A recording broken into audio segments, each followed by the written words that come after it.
चलिए प्यारे बच्चों, स्वागत है आप लोग का क्लास में। क्लास 10th का काव्य खंड का चैप्टर आपका 9 है, हमारी नींद। ठीक है, इसके लेखक कौन है? तो लेखक है वीरेंद्र डंगवाल। ठीक है, हमारी नींद के लेखक कौन है? वीरेंद्र डंगवाल है। ठीक है, चलिए आगे बात करते हैं इसके डायरेक्ट बोध और अभ्यास प्रश्नों से, जो कि आपके एग्जाम के लिए इंपॉर्टेंट है। ठीक है, चलिए तो पहला क्वेश्चन है आप लोग का, मक्खी के जीवन क्रम का कवि द्वारा उल्लेख किए जाने का क्या आशय है? मक्खी के जीवन चक्र का कवि के उल्लेख किए जाने का क्या आशय है? तो देखिए, मक्खी का जीवन क्रम का कवि द्वारा उल्लेख किए जाने का आशय है कि मानव जीवन क्रम में अनगिनत आशाएं और इच्छाओं की उत्पत्ति करती है। जब हम जीवन में जन्म लेते हैं, जैसे जैसे आगे बढ़ते हैं तो हमारी इच्छाएं बढ़ती जाती है ना। वही चीज है, मक्खी की तरह आशाएं और इच्छाएं की उत्पत्ति होती है। उनमें से कुछ आशाएं और इच्छा परिस्थिति के कारण समाप्त भी हो जाती है। ठीक है, इसी चीज को यहाँ पे लेखक बता रहे हैं।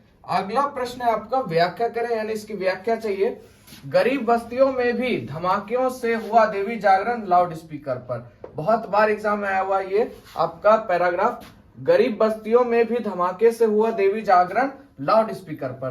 तो ये किससे लिया गया है? ये लिया गया आपका हमारी नींद से, जिसके लेखक कौन है? वीरेंद्र डंगवाल।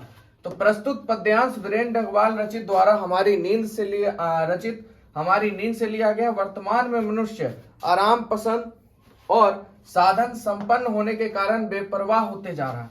यानी मनुष्य, यहाँ पे लेखक कह रहे हैं, आराममंद हो गया है। ठीक है, आराम पसंद यानी उसको आराम करना ज्यादा अच्छा लगता है, और जितना साधन हो गया उसके कारण वह क्या हो गया? बेपरवाह होते जा रहा है। मतलब उसको किसी चीज का टेंशन नहीं है। यह बेपरवाह केवल शरीर में नहीं धूम मचाता है, बल्कि गरीबों की वस्तुओं में भी लोग आराम से संसाधन जुटाने की होड़ लगा दी है। ये मतलब कहने का मतलब है, ये सिर्फ शरीर में ही नहीं धूम मचा रहा है, बल्कि गरीब की बस्तियों में भी ये धूम मचा रहे हैं। ठीक है, ये लोग आराम के संसाधन जुटाने की होड़ लगा दी है, जिसके कारण ग्रामीण जीवन में भी लापरवाही का शिकार हो गया है। मानो उसकी वस्तुओं में भी लाउड स्पीकर पर देवी जागरण करा दिया गया हो।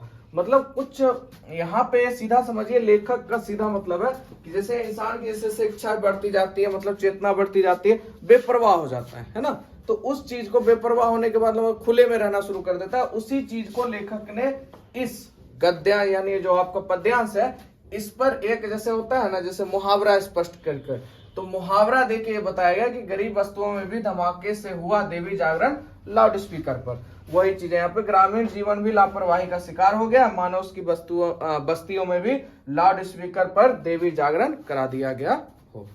चलिए चलते हैं, मिलेंगे आप लोग से नेक्स्ट वीडियो में। जय हिंद, जय भारत।